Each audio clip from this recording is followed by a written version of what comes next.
Welcome to another lecture in our 50-year anniversary. Welcome all of you who are here in the room, and welcome all of you who are watching somewhere and some time zone somewhere in the world. It is my pleasure to introduce and welcome Héctor Esrawe to SCI-Arc. Héctor is somebody who we wanted to have here for a long time to come and lecture. He represents, in many ways, many of the ideas and concepts that are floating around through a very slightly in and out of our, let's say, our core medium. Héctor is an industrial designer by training, but the way that he practices and the way that he operates in the world goes way beyond that. I will say, in many ways, Héctor is like a DJ. He sample, mix, interact in many levels. He, of course, operates as an industrial designer, but also is a curator, also is an entrepreneur, and also he's involved in architecture and interior design as well. So he has multifacets in the body of his work, but I think what makes his work remarkable and worth for all of us to come to listen what he has to say is because I think he is really riding the right waves in the sense of he understands and he's very embedded in his own culture, the Mexican culture, which is a complex and multifaceted one. There is no one single version, even though sometimes in the world that we live, we tend to oversimplify what is expected of that. So there is a very conscious and sophisticated effort how to combine and integrate the heritage, the traditions, not only in terms of aesthetics, geometry, cultural landscape, but also in terms of the artisan and the craftsmanship that still exist, and how to be that integrated in a contemporary way, and also to mix it and to integrate it with other forms of knowledge in the cultural design that gravitates and exists somewhere else in the world.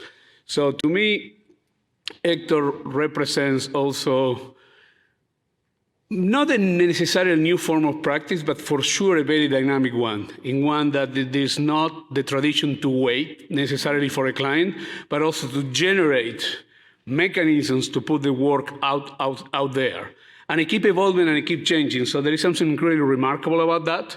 It is not a practice, it's not a way of thinking that it gets fixed, but it keep learning from itself and it keep evolving and changing. So it's really, as I said, it's a pleasure to have him with us, and I think there is a lot that we can learn in these processes, because it represents what I will think is in many ways the future of the cultural design, and he's operating right now in a particular context with the complexity that implies, but at the same time with the richness and the ingenuity that comes from to operate in a part of the world that sometimes people think is defined by that limitation, but actually those limitations are the ones that make it absolutely extraordinary and exquisite. So without further ado, please join me to welcome Héctor Esrawe to SCI-Arc.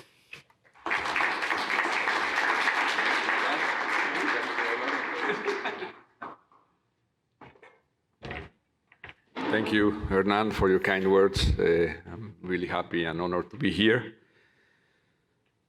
It is on? Yes, it is on. Well, hello everyone. I'm really, again, happy to be in SCI-Arc. I've been thinking about what to talk today. And I want to describe you the everyday activities in the studio. I would like to describe you our philosophy and the way we work at the studio. At the end of the day, it stopped being a long time ago an activity of a single individual. Most of the work that we do is related more than having efforts in multiple directions. Is a single effort with the right allies and with people that share a way of thinking, a philosophy. And we are a studio that is integrated in a multidisciplinary way. We have inside the studio architects, designers, interior designers, graphic designers, and we always promote the collaboration with different studios of different activities. Recently, I had an interview, and I came to a realization that when I was a kid, I was completely, 16, 17 years old, I was completely confused about what to study. I wanted to do architecture, I want to be a sculptor, I want to study robotics. So I was really confused about what to do, and I went to the university, and they helped me with a psychologist to understand possibilities. And she showed me a book that show a discipline that in a way integrates a possibility of visit all these professions, or to share, or to have the ability to work around them. And it came to my realization that after almost 30 years after that, I'm actually visiting and working in all those disciplines that the kid, in a way, conceive as a possibility. And the studio has allowed me to blur those lines and to work in those different fields, to say it in a way. So, sorry. So we work in a way that we maintain a living archive of almost, we are focused on process. We believe that the result is naturally comes as when you had a good process. So we don't search, and we don't aim for a result. We aim for process, because a good process can lead you to multiple results. So we have an archive of almost every piece or every thing that we do, and we see it as a memory, a living memory of possibilities that we end up visiting in the future. So I'm going to describe some projects. I'm going to go to different scales. We go from product to architecture, and there's also different projects working in parallel besides the studio. And this comes out of a realization that it is funny to say it was a realization, but as Mexicans, we tended the last, let's say, 30 years ago, to work around and aspire of what was happening outside of our country. And whoever approached to Mexico was on an expectation of a stereotype expression of our culture. So in a way, we were locked in between something that didn't have strength. No, we didn't look our culture with pride. And something started to happen the last 15 years, that we start to look at something really powerful, something that has the strength of narrative, the strength of amazing skills that as a culture have been there for generations.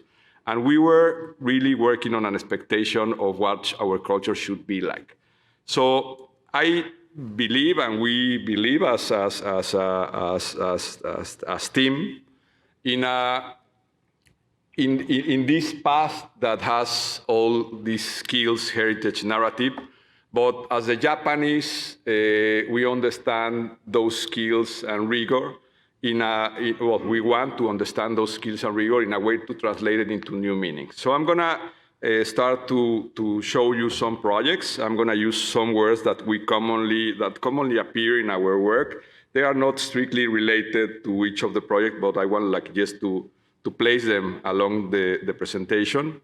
So this is a project for a perfume brand that was based on the botanics of the Americas. No, we at the beginning we say, okay, let's base it on the botanics of Mexico, and say, well, botanics doesn't know about borders. The plants doesn't know about borders. So let's work around the nature of the Americas. So this is a project in collaboration with Ignacio Cadena. And we start to understand the expression of nature and the influence of nature on many creative processes, and how, in a way, this can shape the expression of our product, of our piece. So we went into fragrances. This is a project that is not only designed, it's not designed for a client. We were were doing many brands for many, with Ignacio Cadena, we were doing many brands for many companies. And we say, let's do something that we enjoy, that doesn't have the interest of a profit. Let's do something that we love. And we decide that fragrances was something that there was not a niche fragrance in Mexico. There was nothing that talks about our plants and our botanics. And let's do a project that is fully honest, that is based on our tradition, our skills, and mostly around our geography or what we can provide. And let's see how nature has influenced not only pre-Hispanic cultures, but also, like you can see some sculptures of Brancusi, and how we can start to work around spores and flowers and the shape that is a common shape that appears in nature. And we created a perfume, and we created a whole concept around it that is called Xinu. Xinu means in an Otomi dialect means nose, and it's a product that we aim for it to have an afterlife. We aim for it for the bottle of not ending when the product is gone. So we create basic shapes that looks extremely basic, but in production is extremely complicated. And we developed this fragrance, this product that, again, will allow whoever's buy it to, well, we create the packaging, all is completely, all the ingredients are natural, we don't use any animal sources, and the boxes and all the products around it have either a social component or are used with zero impact. So in a way, we start to create not only the product itself, not only the packaging of the product, but understanding a place where the product will be exhibited. And well, this is part of the development. This is like the process, as you know, and as you do every day, to understand all the possibilities around the bottle. And we use this process as part of the expression of the store. So you walk around the table of the naturist, and we have an exhibition of the elements that compose the process of the bottle, but also some of the ingredients that the perfumes have. And it becomes like this table of exploration that, in a way, creates a narrative around the product and the process. No, this is a young brand, again, made in Mexico, that it's growing spontaneously, is becoming like a autonomous entity that is starting to grow in a really good way. So this is Xinu. I'm gonna jump to the next project. We're leaving questions for the end, right? Questions and answers. So we decided to go to a second stage where we wanted to do the candles for the project. So we work with some an amazing ceramist that is in Guadalajara called Cerámica Suro, and we created the candle, and we put the wax inside a ceramic container that is, again, inspired in nature, and it's end by hand. We always want to have this possibility of things that are finished by hand. No? We believe, as Carla Fernandez said, no, for us Mexicans, that the future is made by hand. And we like the idea of understanding the expression of uniqueness and understanding the expression of pieces that are either started maybe with some technology, but finished by hand. And we create also the displays for the candles. Then I read, as many of you may have, the book of In Praise of Shadows of Tanizaki, and it really reshaped my conception of light. And at that moment, I started to work with a project that we also started, that is a gallery of limited editions. And what we do with the limited editions is we work with those skill workshops and promote and challenge them to use their skills, either artisans or workshops, to use their skills and work in a horizontal way that they define the price of the piece. And we want to promote these pieces through collectors that understand the value of a process made by hand and understand the value of a skilled workshop or artisan. So I started to work in different pieces that mostly understand how light travels to a surface. In this case, I was interested in metal as that surface to be the conductor of light. And we started to create these shapes that in a way are simple shapes that mostly aim to contain the light and allow the refraction to its surface.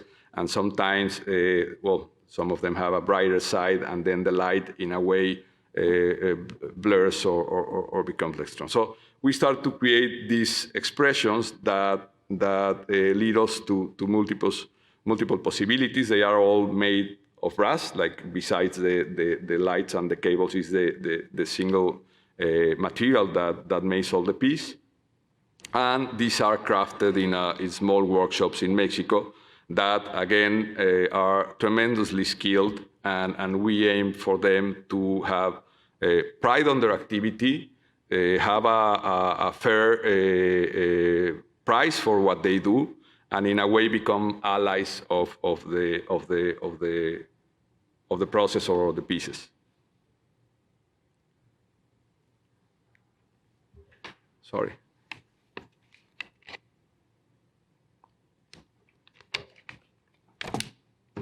That lead us to understand new possibilities, and I was excited about what will happen if the scale of this become bigger, and understand how these surfaces can inhabit bigger spaces, and how these interactions can create one-of-a-kind pieces that can inhabit, again, the multiple spaces. And we start to understand, also for an exhibition at Massa Gallery, possible configurations, and we, again, work with this workshop to do these pieces. Not like actually the weight of the material in a way defines the expression of the piece.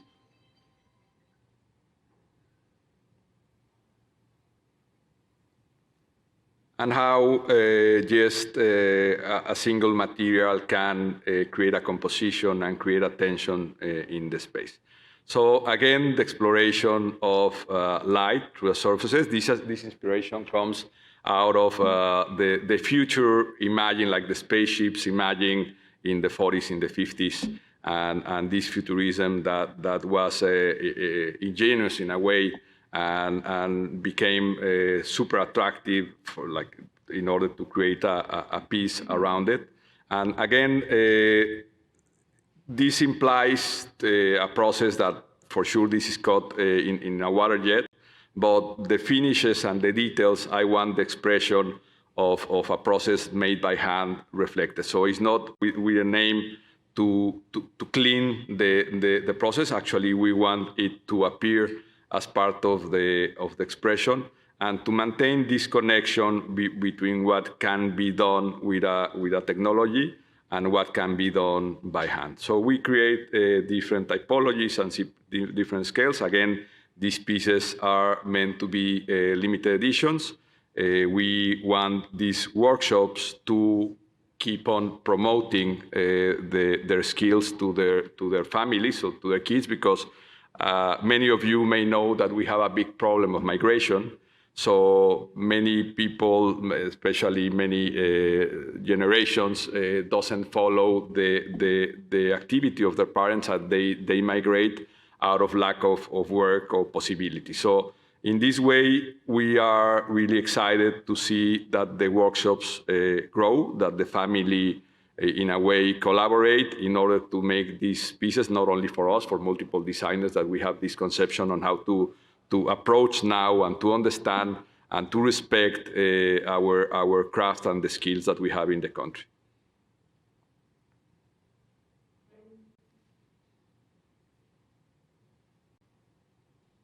So we start to work around different variations in a way around the same intention.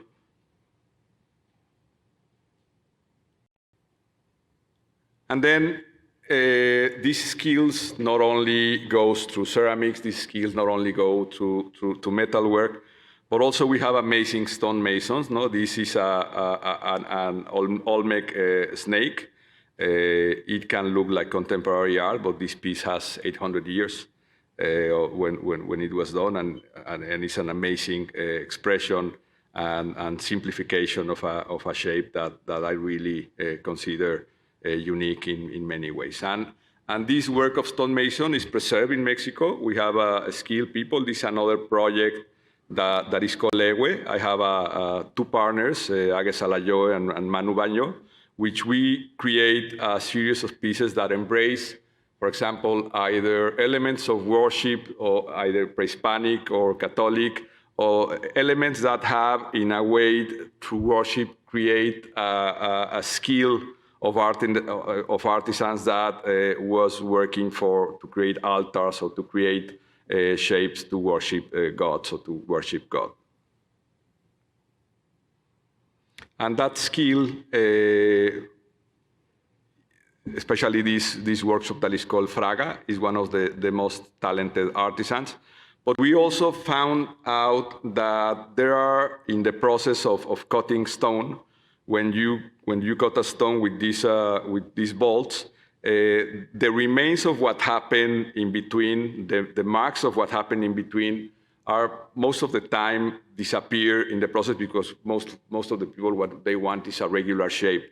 So we find a beauty in between that part of the process that we start to work around with Ewe in order to create these cuts, these marks of the stone, and actually start to use certain basic tools to alter the scale and to alter the expression and create a memory of that previous image, and start to create pieces that in a way are unique, but also promote a work that is a mix of what can be achieved with simple tools and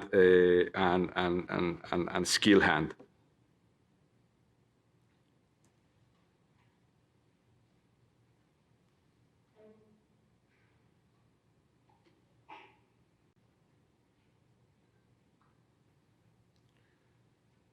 So for different projects, for example, this is a Japanese restaurant, and we escape. We don't do it for our culture, for sure. We don't do it for other intention, for other projects.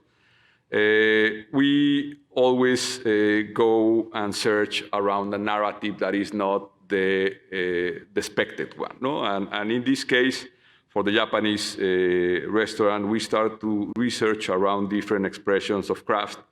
And we find the samurai uniform as a beautiful piece, and understood that the armory, especially the one that is used to cover the chest, that is called the do, has a beautiful pattern that we can reassign and rescale and create an interpretation that will allow us to create a texture that eventually will become the expression of the restaurant. No? We overscale it. We play around it, and out of two single elements, this is the exhaust of the teppanyaki, and we have another element on the opposite side, and that in a way defines the full expression of the restaurant. This is made only with one material. No, it's wood mostly. It has some small appliances of stone, but it's the same material with a contrast. We work around the graphic of it, and the kanjis were altered. No, they don't have a meaning, but we work around those shapes and make them a geometry, and not aiming to have a language, but aiming to have a memory of a language that we embedded in the wall, and actually the light is the one that reveals the pattern and creates an expression of something that for us can talk about the Japanese culture, but it's not literal, and it doesn't aim to be, again, a stereotype of that expression, of that culture.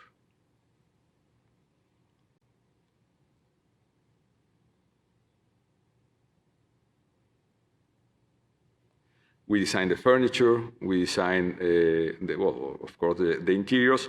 And this is the other element that is in the opposite side of the space where we have a store with products, a grab and go.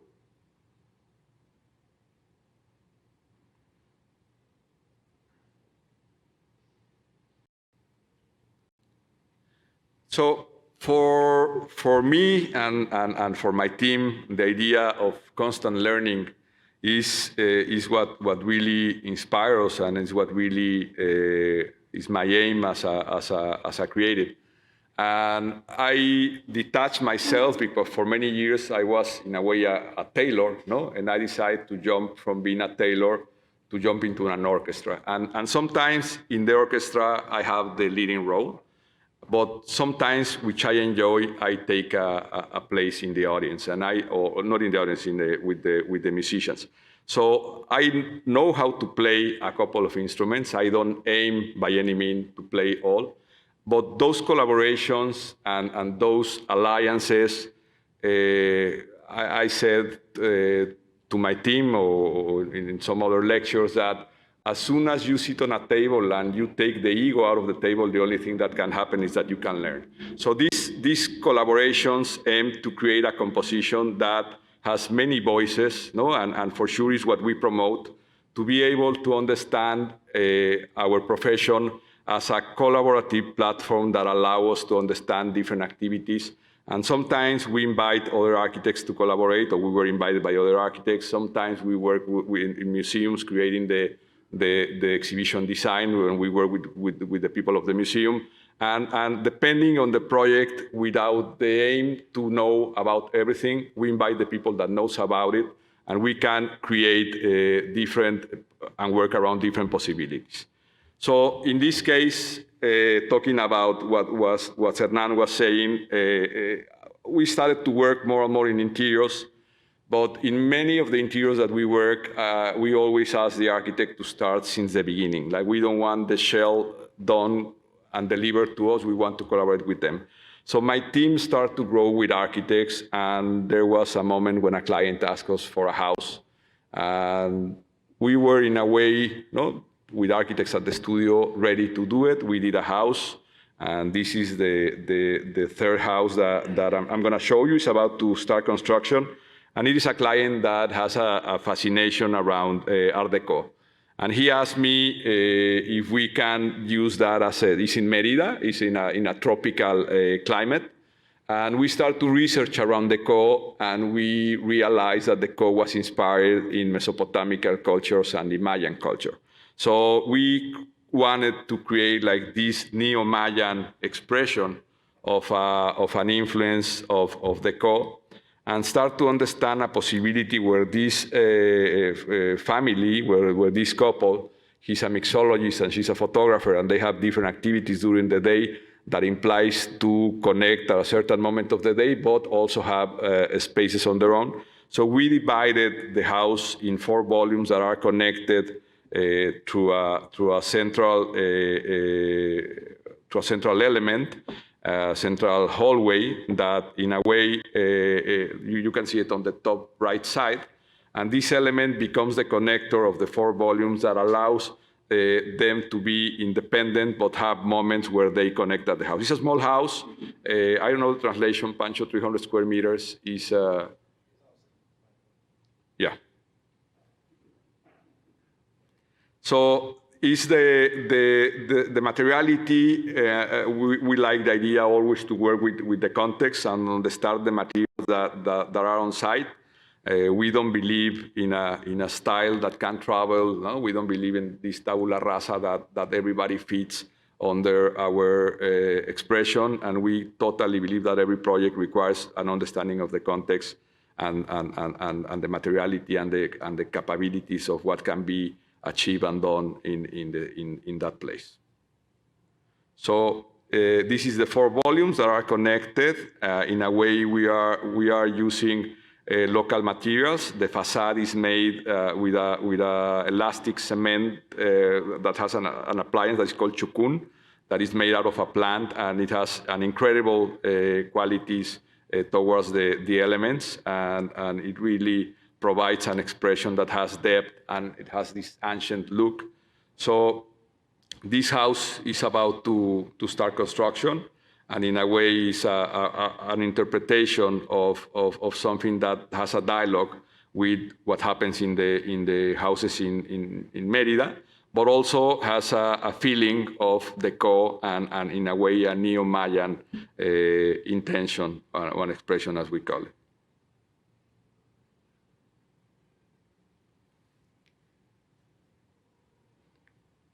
So the material on the flooring is the same stone that travels from the parking all the way to the back patio, and it uses three materials that define all the contrast in the house. No, this will be the fourth material.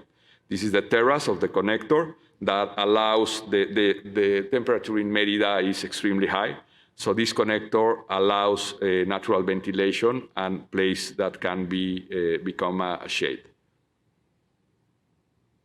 It is facing the jungle, so what is the parking and creating the shade for the parking allows to create this terrace that connects to the jungle in front of it.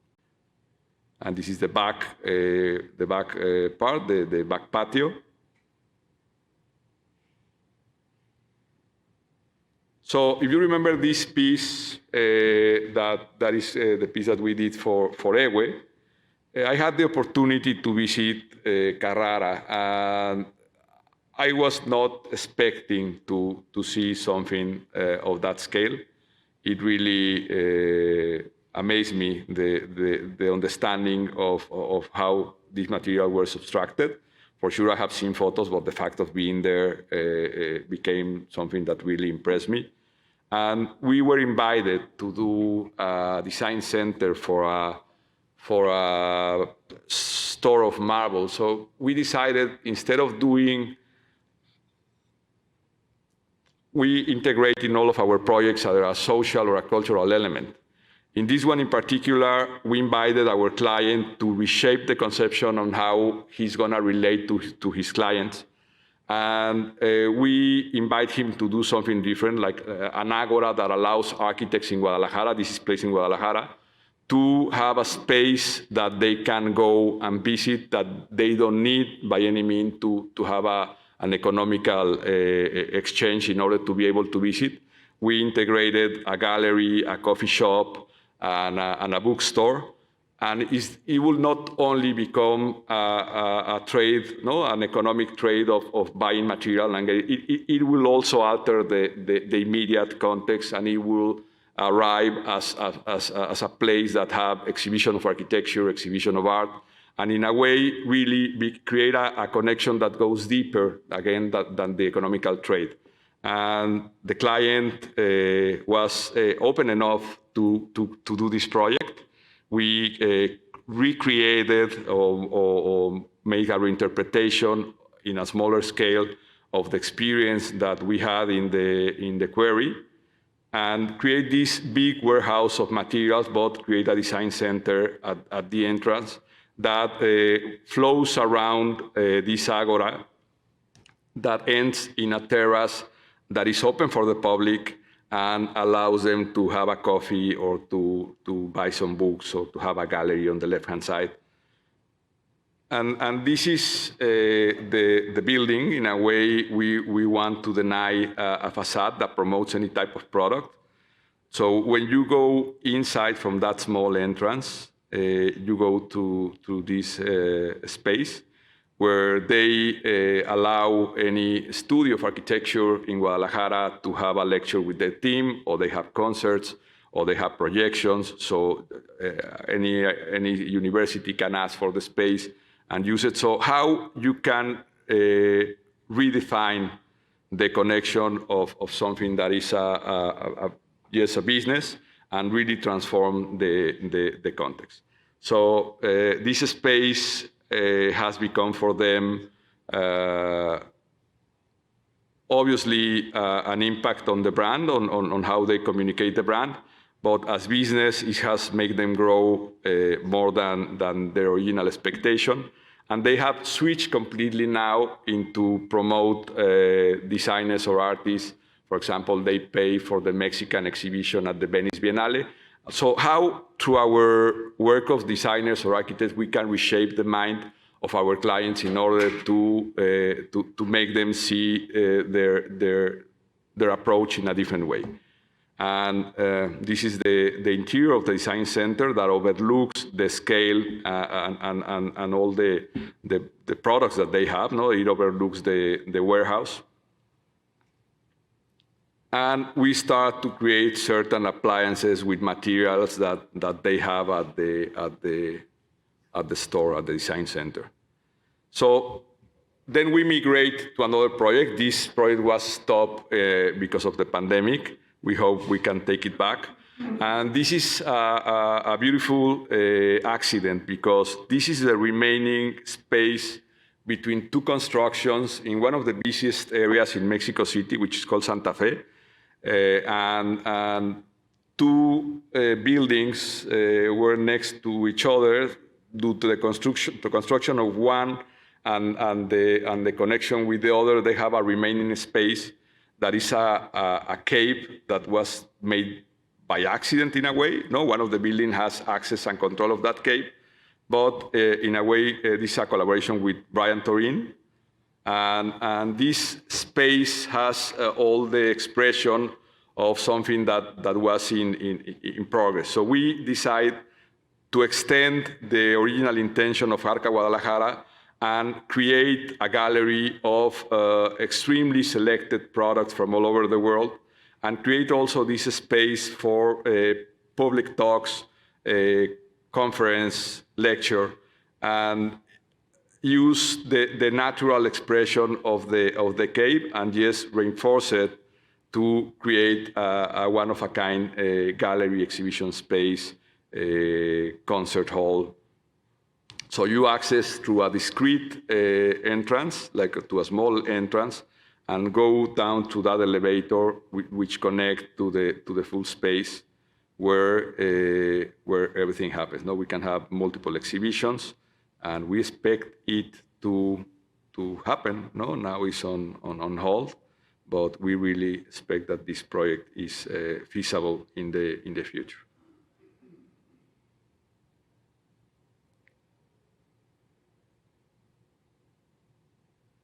And then the third iteration about this same client, I like you to see the evolution of what happened when someone really through design can reshape the way they think about what they do. And this is a store we did for them in Miami. This was a warehouse, no? It was not meant to be tear down. So more than doing a project, we set a criteria on how the project should be done. And we designed a tile and invited Superflex from Denmark to design a composition around the facade. So they work around the Mexican currency and the colors of the Mexican currency, and the piece is called like a force of nature.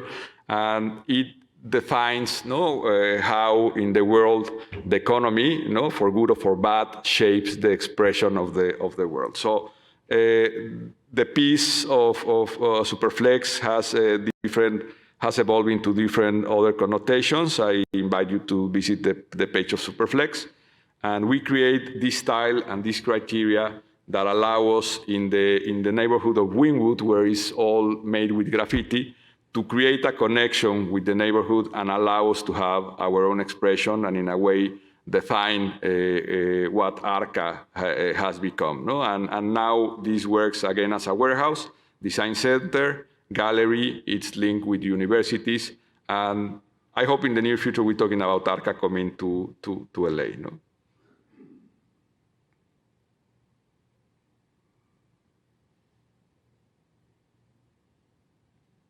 So I think I need to go faster because how much time I have? I'm good? So working with intuition, which is a word that does not apply only on this project, we were exploring the possibilities of what if, this is with Ewe, what if we integrate different workshops of different skills into a single product. So with the stonemasons, we carved a shape, like a type of blob, that then we blow glass inside of it. No? So it becomes highly efficient out of the footprint that it creates, because we are not doing a metal mold. And this mold can be reused several times. And we create a limited edition piece that when we blow the glass in, it takes the expression of the volcanic stone. And then we work with the metal workshop to create the cutouts of each one of the shapes. And we created this lamp that in a way has a depth and an expression that it is related, that can be achieved by hand. So each piece takes around 4 months to be done. All the cutouts are related to each of the bubbles. It involves 4 workshops in order to make it happen. And again, it's part of the intention of what we've been promoting on how we can make all these activities be able to express in a different way and to challenge them to do new things.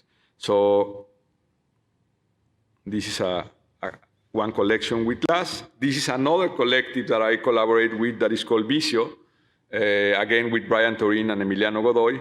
And this piece in particular is interesting because it's more conceptual, but it has a beautiful, it evolved in a really good way. This is based on the principle of entropy. So these fins of wood becomes the mold, and when you pour incandescent glass inside it, naturally the fins start to burn. So it's a mold that will start to shape the next piece out of the expression on how the previous one burned the fins. So in a way, it starts to open, and it creates a piece that starts to be altered along the process. So you can tell the piece on the right-hand side was one of the first ones, and you can tell the piece on the left-hand side is one of the last ones. So it is a random expression that happens through something that we cannot control, but in a way, we define the conditions that make that piece happen. And in the same way, we start to create those explorations, and in a playful way. This is called Precarious, also with Emiliano and Brian. And what holds the metal together is just the glass. No? In a way, one needs the other in order to exist. So we are working in this thin line between objects that have a use or not, that are utilitarian or not utilitarian. And we like to work with that blur line and understand it is mostly a study of possibilities that eventually we can translate into a more grounded project, if you want to say it that way. But for example, this is a piece that is called Exquisite Corpse. No? We go, Emiliano, Brian, and me, go to the mold shop of Nouvelle and choose each of us a mold, and we merge it into a single piece. So we put half of each of the molds of different designers of architects, and we blow in the middle, with the half of the mold, and create a new expression and a new piece that has a dialogue that comes out of something that is, again, random and becomes unique in a way.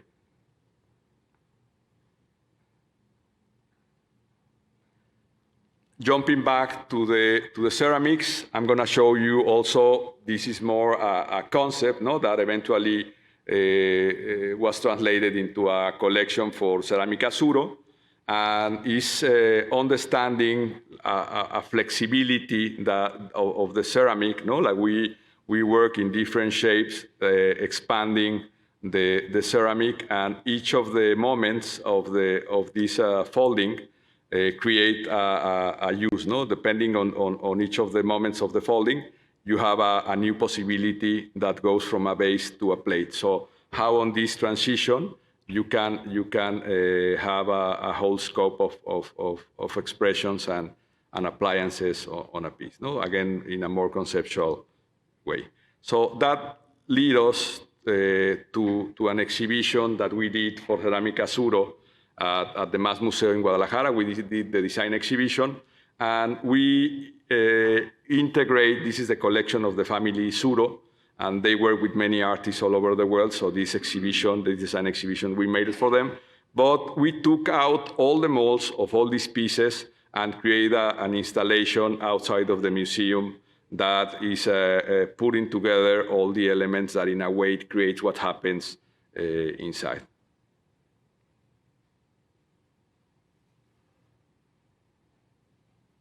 And only 2 projects and I'm done. This is a desk also for Massa Gallery. This is a desk that is worked with a metal workshop and is made in aluminum. And again, we want to work with them in an understanding of creating processes that they can achieve, that we can work with, and that doesn't involve technology that is out of our hands. So we have become, in a way, it has become clear to us that we need to understand first the capabilities, challenge those capabilities, but don't be detached of them in order to be able to achieve different goals and different possibilities that in a way talks about who we are and what we can do as a culture, as a design collective, to say it in a way. And for sure, we are based in collaboration. No? We aim to work around these skills that were based on rigor and devotion. For example, if you go to any church in Mexico, you will see wax poured all over the edge of the atrium. And we love that idea to create, again, a limited edition piece that contains the wax and create and maintains this beautiful expression that time makes shape, and this randomness on how the wax inhabits the structure, create every time a one-of-a-kind piece and allows to use this wax to create expression of the object.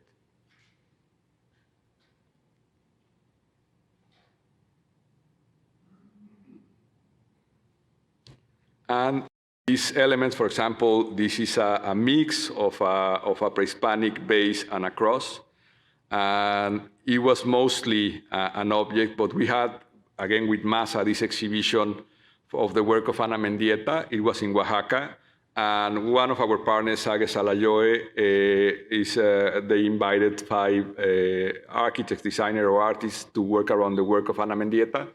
And we decided, or Age decided to work in the scale of this piece and create a series of benches that in a way, just understanding a different scale has a different expression and a different assignment into what the piece is. So these benches were exhibited in Oaxaca around the exhibition of Ana Mendieta. Again, this is a green onyx from Oaxaca. We use a material that is local and work with stonemasons in Mexico City. And also talking about our multiple visits all around Mexico, we have found objects that are, in a way, this is like a milk stool, no? But many artisans use it for weaving or to do crafts.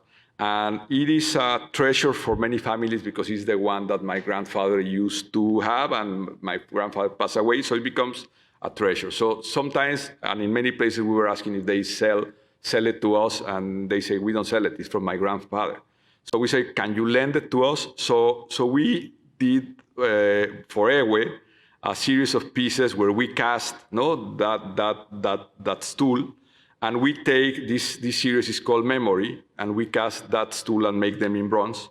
So in a way, we are preserving the beauty and the memory of an element that less and less is appearing, that is part of the memory of that family. And in a way, we can translate that expression of an element of vernacular craft that is disappearing into something that stays forever.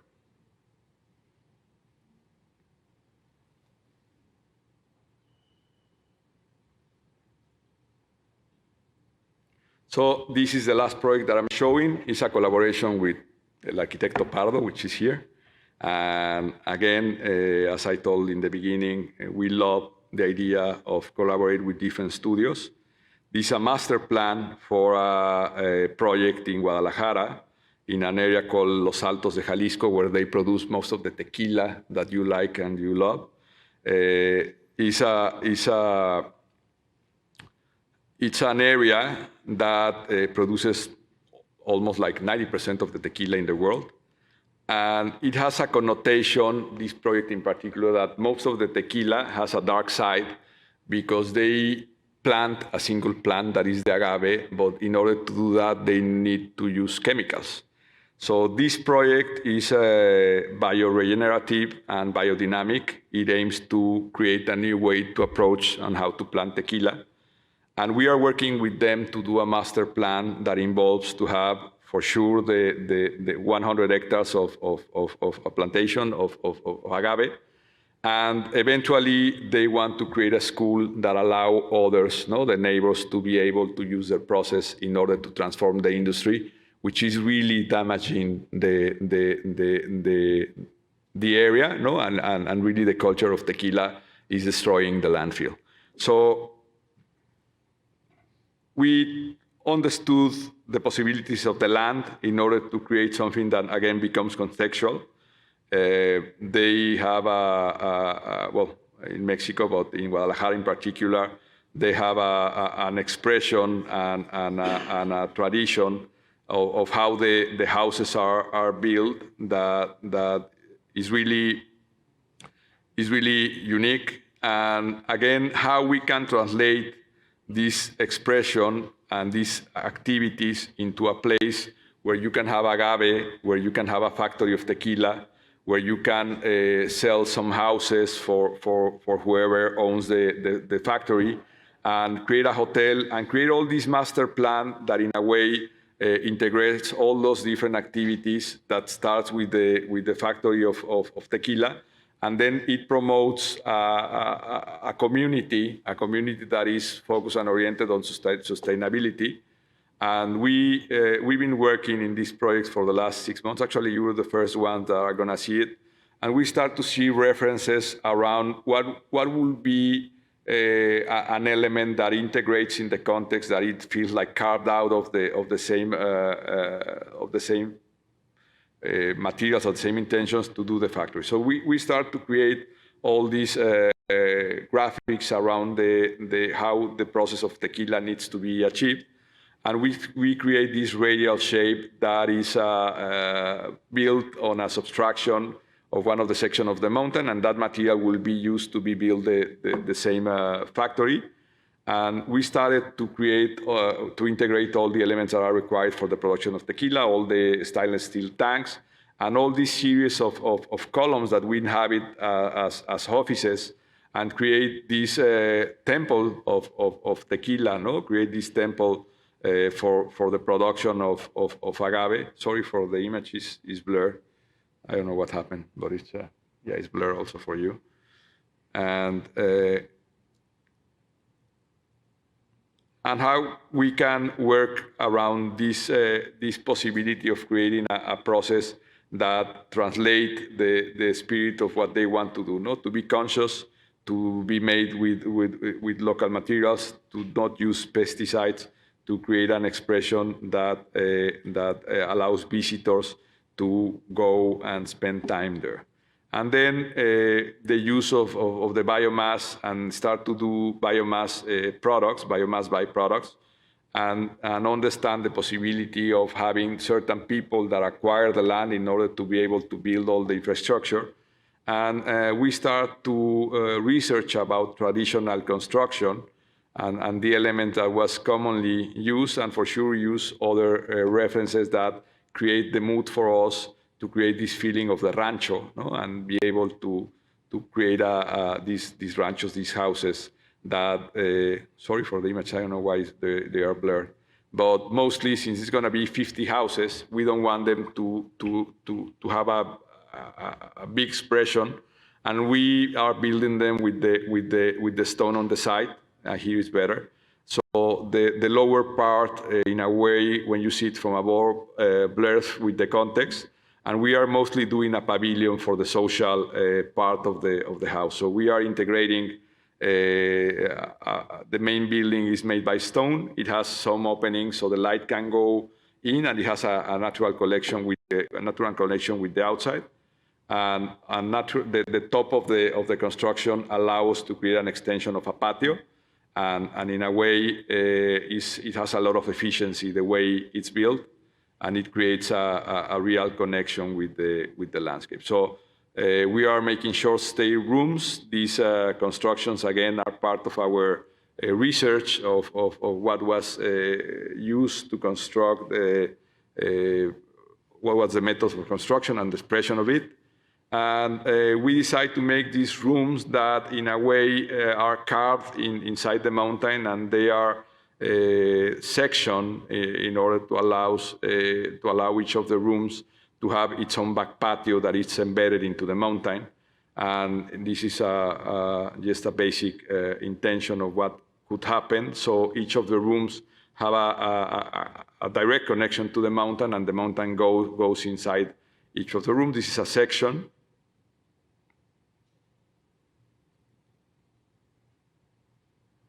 And we are doing long stay cabins that also use local materials and aim to be merged with the woods. Different configurations, sorry for the image. And they aim to be built in wood and be merged with the context.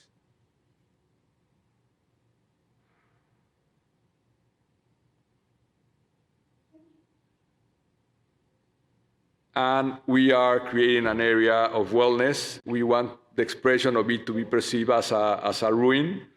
And we are creating paths in a subtle way that creates connection in the landscape, and start to create these expressions mostly, again, as if they were ruins, to create different activities of temazcal, spa, like different temperature pools, and through the river that we have in between, create these connections that allow an experience of a spa to happen.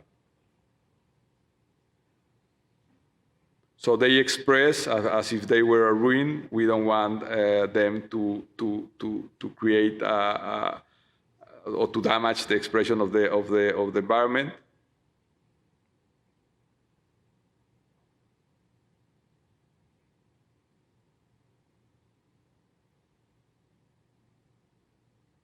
So this could be at temazcal. And for the farm and the barn, for sure we are starting to work around what we can do with traditional materials and start to shape the expression of the buildings out of it. This is a work in progress. We wanted to share it with you, and you're the first one that see it. So we're really excited about this project that is evolving, and we hope that it starts to be built next year.